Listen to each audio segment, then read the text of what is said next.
ইতালিতে আমরা driving licence কিভাবে নিব, ইতালিয়ান ভাষায় যেটাকে পাতেন্তে বলে।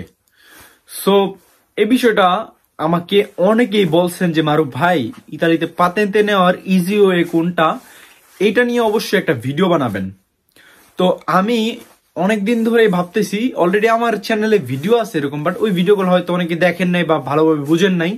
বাট আজকে আমি ভিডিওতে আমি আপনাদের বোঝানোর চেষ্টা করব এবং ট্রাই করব যে কিভাবে আপনি খুব সহজে পাতেন্তে বা ড্রাইভিং লাইসেন্স নিতে পারেন।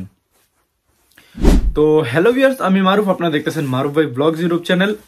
সো কে কোথা থেকে ভিডিওটা দেখতেছেন অবশ্যই কমেন্ট করবেন, আর চ্যানেল নতুন হলে অবশ্যই চ্যানেলকে সাবস্ক্রাইব করবেন। যারা যারা অলরেডি সাবস্ক্রাইব করেছেন সবাইকে অসংখ্য অসংখ্য ধন্যবাদ।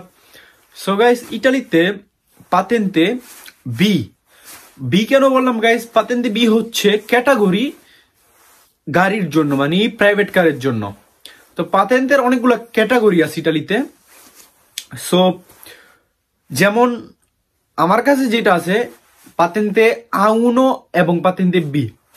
সো এই পাতেন্তে বি থাকলে আপনি পিছনে যে ক্যাটাগরির গাড়িগুলো আছে সেগুলো আপনি ড্রাইভিং করতে পারবেন। যেমন মোটর সাইকেল যেগুলো আছে আপনার ম্যানুয়াল কন, তারপর স্কুটার যেগুলো আছে অটোমেটিক, সেগুলো চালাইতে পারবেন।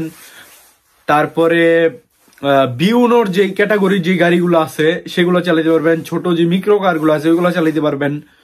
সো আমি আপনাদের অলওয়েজ সাজেস্ট করুম যে পাতেন্তে বি নেওয়ার চেষ্টা করবেন, কারণ আপনি যদি আপনার যদি 18 বছরের ঊর্ধ্বে থাকে, আপনি যদি তারপরও বলেন যে না আমার বাইকের লাইসেন্স নিতে হবে, মানে ক্যাটাগরি আউনো বা আইএম নিতে হবে, তো ওই জন্য আমি আপনাদের সাজেস্ট করবো না যে ওইগুলো নেন, কারণ তাহলে আপনি কোনো লাভ হবে না, ওটা লস হবে। সো এসব কথা আমাদের তেমন ইন্টারেস্ট নাই, বাট আমাদের যেটা ইন্টারেস্ট সেটা হলো কিভাবে নেব। সো আমাকে অনেকে প্রশ্ন করছেন, ওই হিসেবে আমি আপনাদের জন্য এই কথাগুলো বলবো। সো গাইস, আপনি যদি বাংলাদেশের লাইসেন্স নিয়ে আসেন ইটালিতে, সেটাও কি কনভার্ট করতে পারবেন কিনা? সো গাইস, এটা ডিপেন্ড করে, অনেক ক্ষেত্রে করা যায়, অনেক ক্ষেত্রে করা যায় না। ঠিক আছে, অনেক সময় পারমিশন পাবেন, কনভার্ট করতে পারবেন না, তবে একটা পারমিশন পাবেন কিছু সময়ের জন্য। ওই সময়টা পার হয়ে গেলে আপনার ইতালিয়ান লাইসেন্স বাধ্যতামূলক করতে হবে যদি ড্রাইভিং করতে চান। আর ড্রাইভিং না করলে আপনার পাতেন্তে তো লাগবেই না। সো কিভাবে নিবেন? সো এটা নেওয়ার জন্য আপনার একটা আউটো স্কুলে ভর্তি হতে হবে। দেন তারপরে আপনার স্টাডি করতে হবে। স্টাডি কি? কুইজ করতে হবে মোবাইলে, যে আপনি কুইজ, যেমন মোবাইলে যখন ফেসবুক ইউজ করেন, আপনি গেমস খেলেন, ওই কাজটা বাদ দিয়ে আপনি দিনে বেশি না, আমি আপনাদের বেশি বলবো না, 4 থেকে 5টা স্কেদা করবেন। অনেকের মনে হইতে পারে যে অনেক, এটা অনেক হয়ে যায়। ভাই, আমি যে সময় পাতেন্তে মানে ড্রাইভিং লাইসেন্স দিচ্ছি, আমি দিনে 10টাও স্কেদা করছি। তো এই জন্য হয়তো অনেকে বিশ্বাস করেন না যে আমি কিভাবে এত তাড়াতাড়ি, আমি যেটা সত্যি কথা, আমি 2 মাসে পাতেন্তে পাইছি। সো আমার এটাই টার্গেট ছিল, আমি যতদিন না পাতেন্তে পাবো এতদিন পর্যন্ত আমি নিজেকে সাকসেস মনে করব না। ঠিক আছে, আমি এই জন্য দিনে 10টা 15টা স্কেদা করতাম। তখন আমি যখন নিছি আরো 2-2.5 বছর আগে, তখন 40টা কুইজ ছিল। এখন বর্তমানে 30টা হয়ে গেছে, সেটাও হয়েছে 2 বছর ধরে।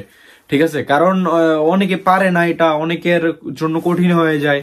ইতালিয়ানরা পর্যন্ত আমার সামনে অনেক ফেল করছে। সো আমি বাঙালি হিসেবে নিজেকে নিয়ে গর্ববোধ মনে করি যে আমি পারছি। আমি প্রথম চান্সেই দোনোটা, ইতালিতে কিন্তু পাতেন্তে নিতে হলে 2টা পরীক্ষা দিতে হয়, দোনোটাই আমি প্রথম চান্সে পাস হয়ে গেছি। এটা আমার জন্য অনেক কিছু মনে করি। সো আপনারা কিভাবে নেবেন সেটা হইলো, আপনার কুইজ করতে হবে। প্রথমে বললাম একটা আউটো স্কুলে ভর্তি হতে হবে। তারপরে যে ভাষাগুলো আপনি বুঝবেন না, যেই ওয়ার্ডগুলো আপনি বুঝবেন না, সেগুলো আপনি গুগলে দেখবেন এবং ইউটিউবে সার্চ করবেন পাতেন্তে বি ইন বাংলা। এটা যদি সার্চ করেন তাহলে আপনি অনেক বাংলাদেশিদের ভিডিও দেখতে পারবেন, যে তারা কিভাবে কুইজ করায়, তারা কিভাবে কি আপনাদের করায়। তারপরে ইতালিয়ানের ভিডিওগুলো বেশি মনোযোগ দিবেন, কারণ কি ইতালিয়ান ভিডিওগুলো আপনি যে ইয়াগুলো বুঝবেন সেগুলো আবার বাংলা ভিডিও থেকে বুঝবেন না। সো ইতালিয়ানের ভিডিওগুলো দেখবেন, আশা করি আপনারা একটা না একটা ধারণা পাবেন ইনশাল্লাহ। আর চেষ্টা করলে অবশ্যই আপনিও চাইলে 2-3 মাসের মধ্যে পাতেন্তে নিয়ে নিতে পারবেন। সো গাইস, আজকের ভিডিওটা এটুক পর্যন্ত ছিল। অবশ্যই কমেন্ট করবেন ভিডিওটা কে কোথা থেকে দেখলেন, এবং যদি কিছু না বুঝে থাকেন অবশ্যই কমেন্ট করে জানাবেন। ইনশাল্লাহ আমি আপনাদের জন্য ওইরকম ভিডিও বানানোর চেষ্টা করব। সো গাইস, আজকের ভিডিওটা এখানেই শেষ করতেছি। ভিডিওটা ভালো লাগলে অবশ্যই এটা লাইক কমেন্ট শেয়ার করবেন, চ্যানেল নতুন হলে অবশ্যই চ্যানেলকে সাবস্ক্রাইব করবেন। সো গাইস, সবাই ভালো থাকেন, সুস্থ থাকেন, অলওয়েজ মারুফ ভাই ব্লগস ইউটিউব চ্যানেলটি দেখতে থাকেন। আসসালামু আলাইকুম, আল্লাহ হাফেজ, টেক কেয়ার।